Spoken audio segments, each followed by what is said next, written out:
It's 6 p.m. on a Tuesday. You've spent 9 hours hunched over a laptop in Midtown, or at home, and you're sprinting to a 50-minute HIIT class. Your brain is ready to crush it, but your hips are still in office mode. This transition is the danger zone where weekend warriors become Monday morning patients. Let's fix that transition. Welcome to Cue the Burn, where performance meets grit and recovery is just part of the show. I'm your host, Mark Lusk, manual physical therapist, former professional dancer, and lifelong athlete who's still chasing the fire well into my 50s. This podcast is all about the science, stories, and strategies that fuel high-performing bodies. Whether you're on stage, under a barbell, or navigating the grind of urban life, from injury prevention to mental resilience, we're diving deep into what it takes to stay strong, mobile, and ready for whatever role life casts you in.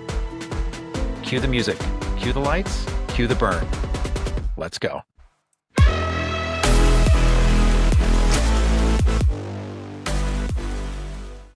Welcome back to Cue the Burn, the podcast where athletes like you ignite your inner fire and keep your body performing at its peak. Today we're diving into a topic that hits close to home for a lot of us, that desk-to-dumbbell transition. That's that moment where you go from 0 to 60, from sedentary work to high-intensity workouts like CrossFit, HIIT, running, or intramural sports. We'll explore why that quick warm-up isn't cutting it, and how to bridge that gap between sedentary work and your athletic pursuits, all to keep you out of the PT clinic and in the game. Let's get real about what happens to our bodies during those 8 to 9 hours of sitting. It's not just about feeling stiff. There are actual physiological changes occurring. Two key areas bear the brunt from sitting all day: your psoas muscles, which are your deep hip flexors, and your thoracic spine, or your mid-back. Think of your psoas, the deep hip flexor, as being in a perpetually shortened state when you're seated. Over time, this can lead to a phenomenon we call adaptive shortening or physiological stiffening. In pedestrian terms, it's a tight muscle. It's like a coiled spring that's forgotten how to fully extend.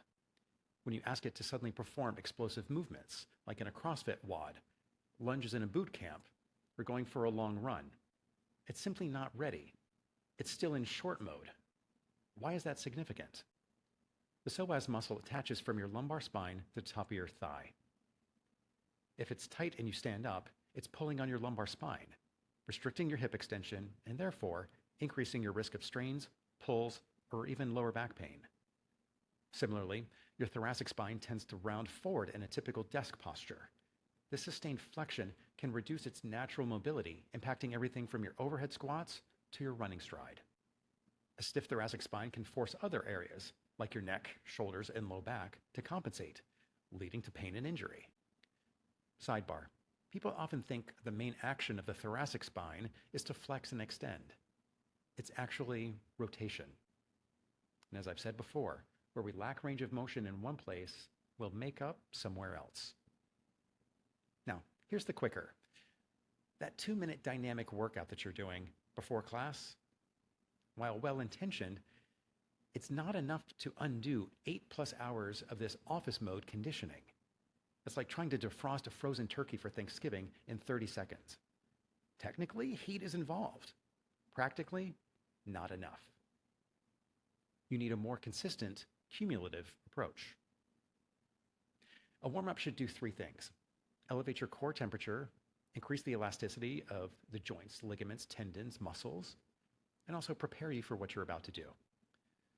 In this context, you're going from compact to expanded, full body movements: sprint, jump, lift, run.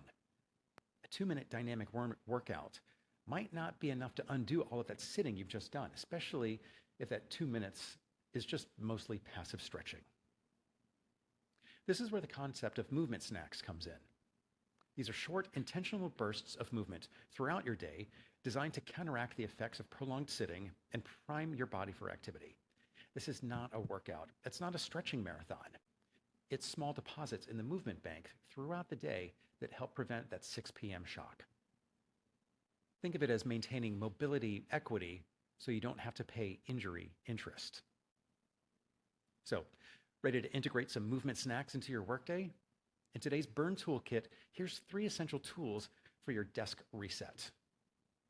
Number 1, scapular resetting, or Brugger's relief position. You want to do this about 30 seconds every hour. This isn't just a stretch, it's a postural reset. Stand up or stay seated. Open your hands with palms forward. Shrug your shoulders slightly. Externally rotate your arms so that your palms are facing out. I want to see those pinkies in the front. And gently let your shoulder blades slide down towards your back pockets.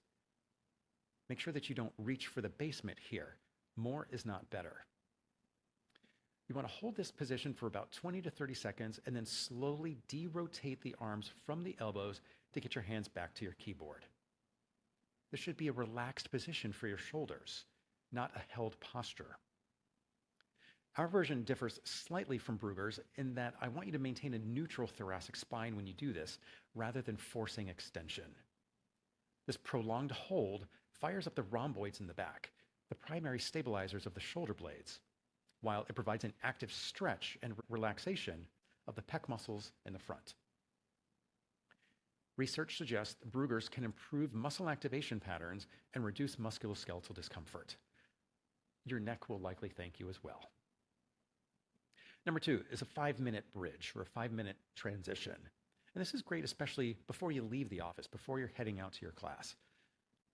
This sequence targets both hip mobility and core stability. Start with a few rounds, about 90 seconds of cat-cow to mobilize your spine. Then transition to about 90 seconds of bird dog to engage your core and improve spinal control.